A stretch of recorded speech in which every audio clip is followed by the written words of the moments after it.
Update ulit sa aking mga pangati. Good morning. Ayan, mga pangati ko.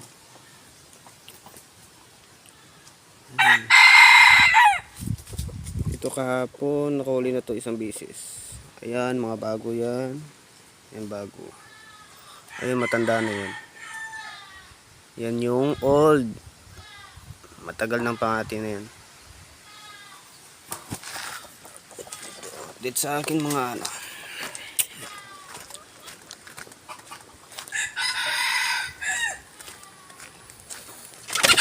Ito, ano na rin to. Ayan, ano na rin yan. Tumitilaok na rin.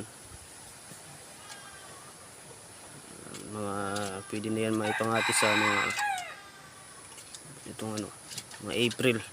Pwede na isabak yan.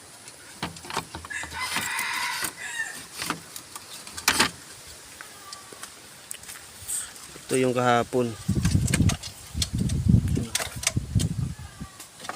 Kahapon lang yan.